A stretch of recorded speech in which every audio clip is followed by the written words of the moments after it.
Hello everyone, welcome to Within the Frame. I'm Kim Bo-kyung. Last weekend, all eyes were on Taiwan as there were both presidential and parliamentary elections. The ruling Democratic Progressive Party's Lai Ching-te became the new president of Taiwan with 40% of the vote, while the DPP failed to hold on to its parliamentary majority. As much as cross-strait relations are a sensitive issue regarding both China and the U.S., the election outcome made many wonder how global geopolitics would be rearranged. How do the two superpowers view Lai's win, and how this affects Seoul's diplomatic strategy? For this, we invite Professor Kim Hun-wook from Korea National Diplomatic Academy into the studio. Welcome, Professor. Thank you for having me. And we also have Xu Qinduo, a senior fellow at Pangoal Institution. Good to see you, Mr. Xu. Thank you for having me. All right, first question, Professor Kim. Let's first get to know more about Taiwan President-elect Lai Ching-te. Could you tell us about him? Well, he was the vice president when for the previous government of Taiwan.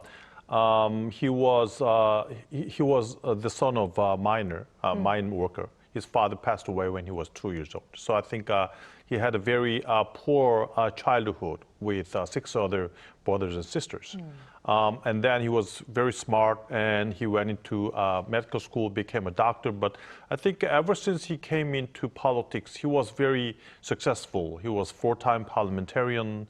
He was a mayor. He was a prime minister and vice president, and finally became a president. His policy platform is very, I would say, very radical, I would say. He mentioned about the democracy of Taiwan, kind of hinting what happened in Hong Kong, which was full of democracy, but finally was absorbed by Chinese government. So I think this kinds of Chinese move, is making Taiwanese people, move towards a DPP this time again. And I think he is very radical as far as Taiwan independence is about. All right, I see. It's quite interesting how a former doctor became a politician and eventually president of Taiwan.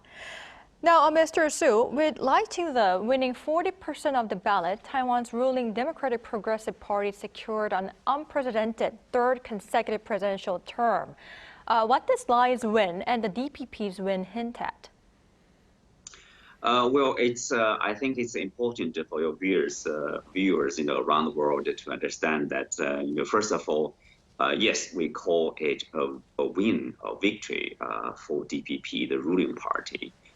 Let's make it clear, it's a pro-independence party in Taiwan.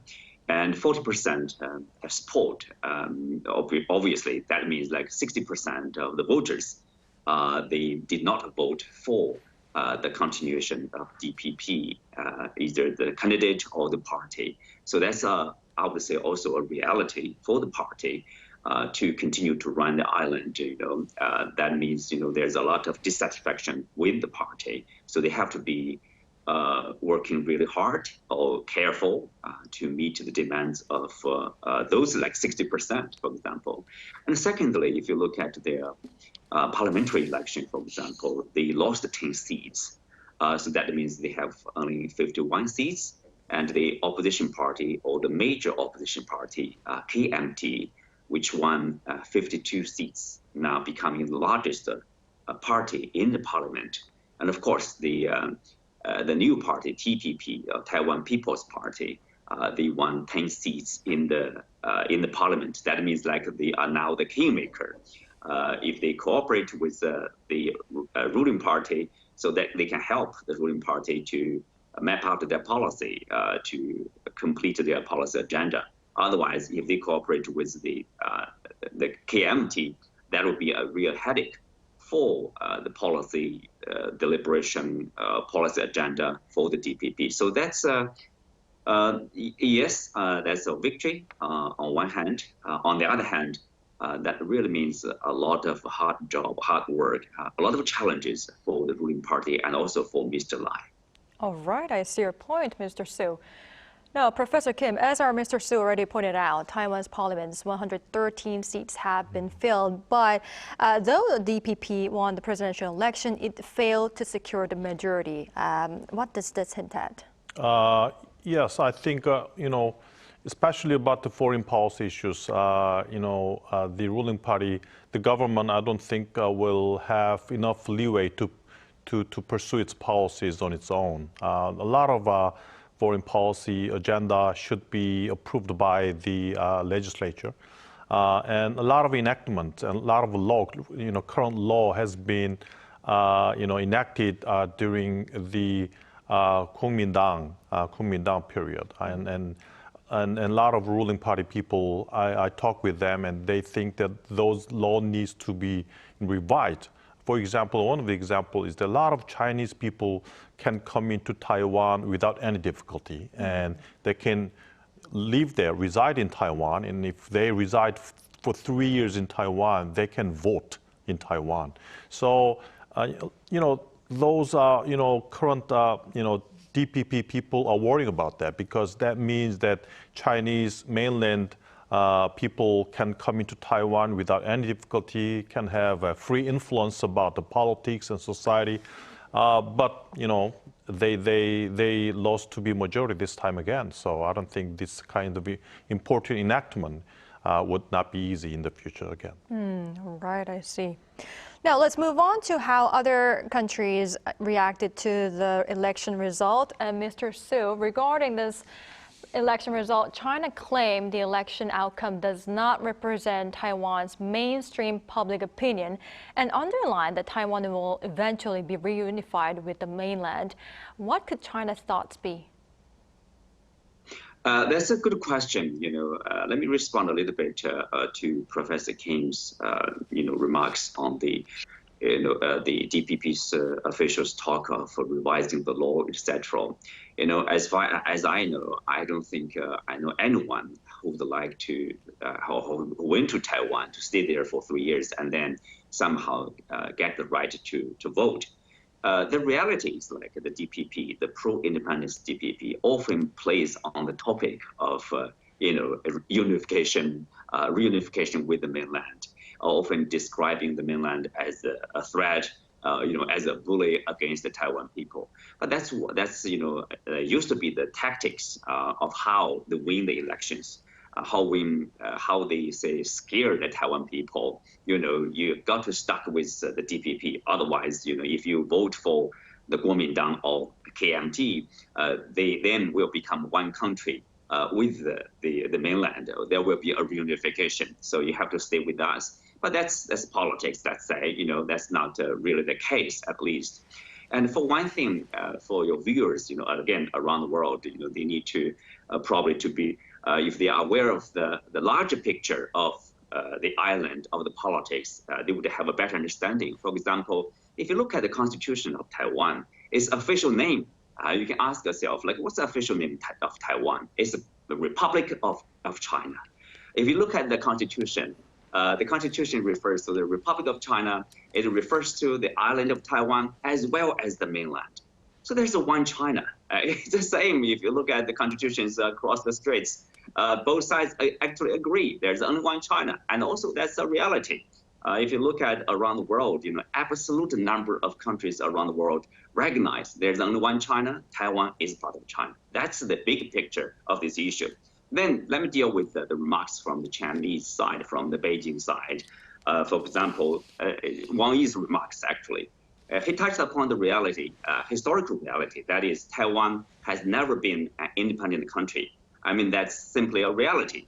And the only exception that Taiwan was not under the direct control of the Beijing government, that's during the time of they being colonized by the Japanese for 50 years. That's the only exception that is somehow is out of the hand of the mainland. So that's why Beijing expresses the confidence that Taiwan will remain be part of China. Whatever happens inside the island, that will be part of China. So I think that's the major message from Beijing. All right, I see your point, Mr. Su.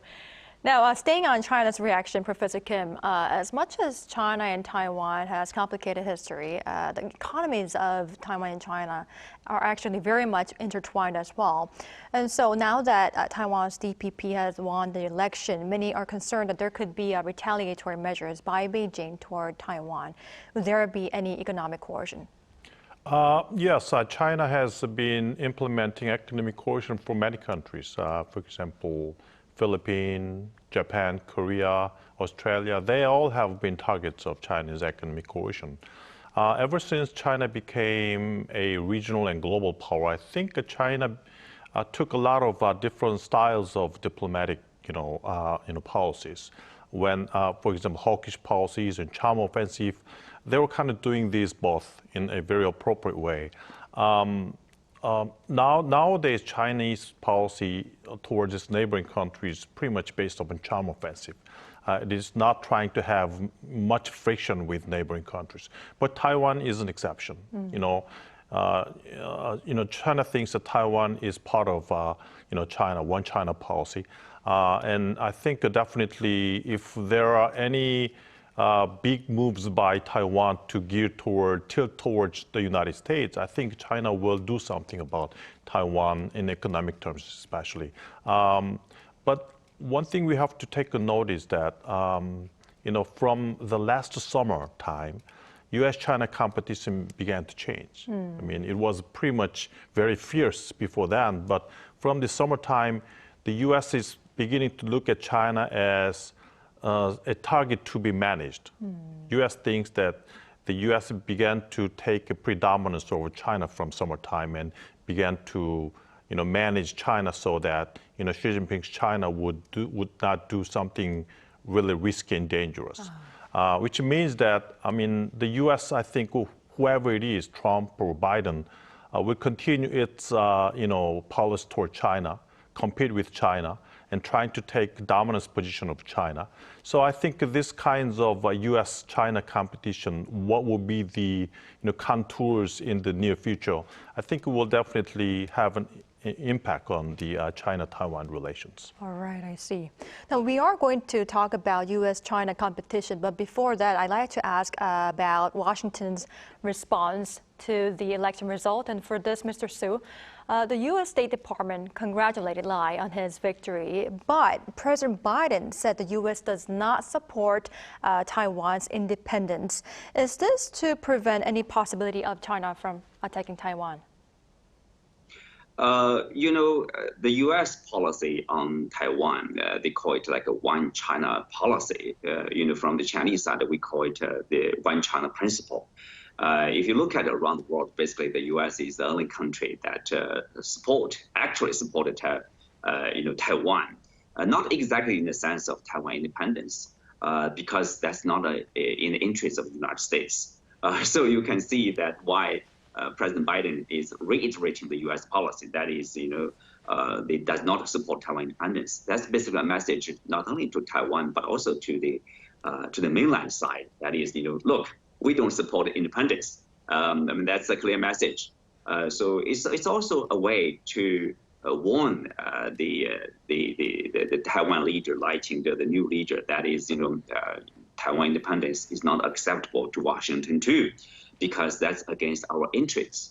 This is a continuation of the U.S. policy, the one China policy. That is, they don't support Taiwan independence because the U.S. interest lies in a situation, basically the status quo. That is, there's no unification, there's no independence, because they understand that if there's Taiwan independence, there will be a war. There's nothing ambiguous about that. China will be forced to take military means to take back Taiwan. That is very clear. So U.S. said that we don't want to be dragged into war. Secondly, and also they don't support, say, reunification, because if there's a reunification, Taiwan, the mainland becoming one country, more powerful China, that's not in the interest of the United States. It's very easy to understand. So that's from Washington's point of view, that's a very smart policy, let's say, which is in the interest of the United States. And secondly, I would say, if you look at the situation around the world, there's ongoing Ukraine war, there's ongoing Gaza conflict over there. Now the U.S. and the UK is launching attacks against the Houthis, over the Red Sea. So we're seeing more and more trouble, more and more hotspots around the world.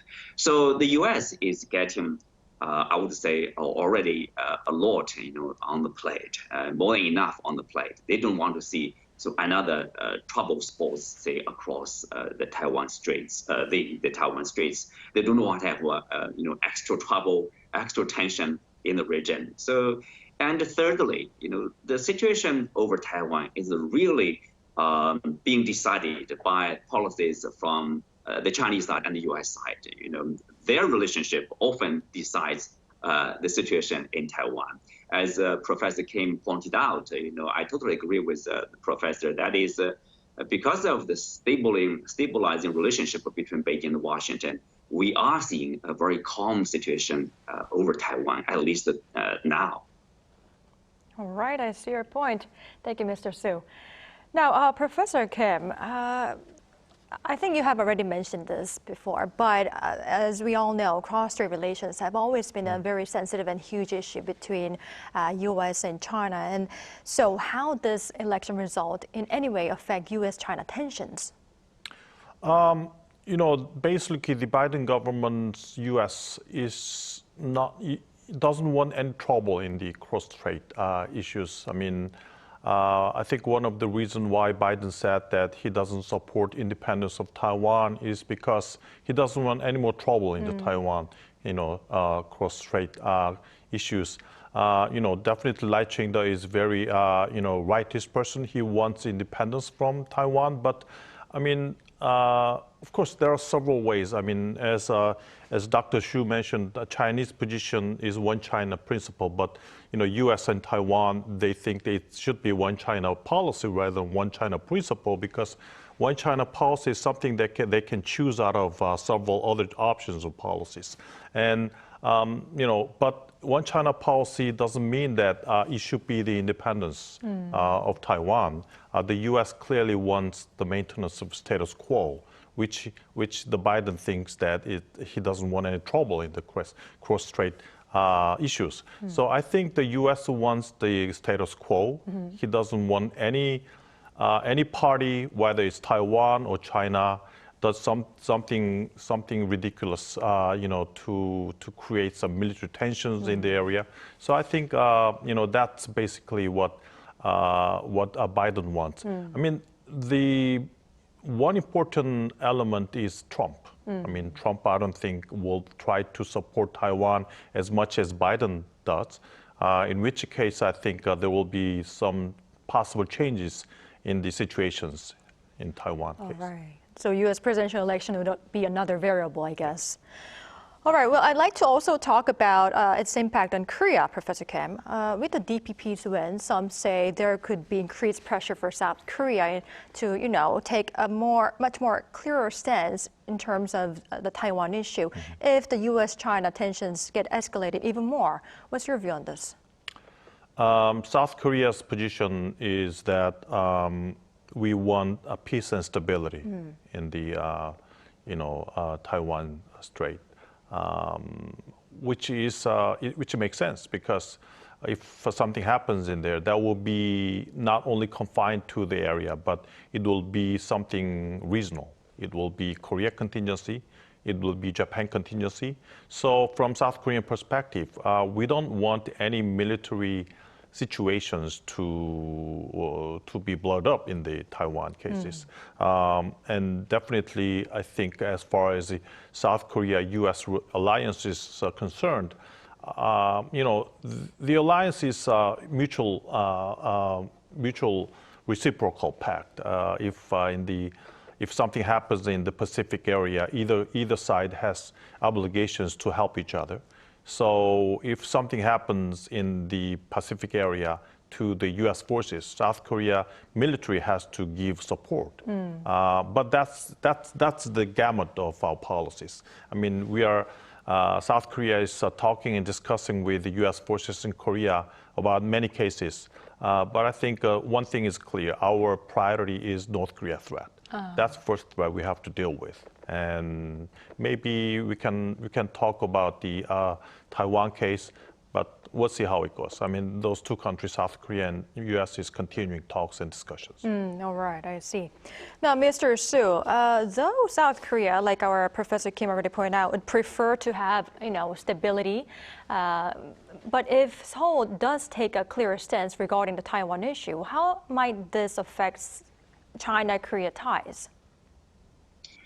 Well, it happened a little bit, not that long ago. The Korean government, the president and his officials talked about the Taiwan situation.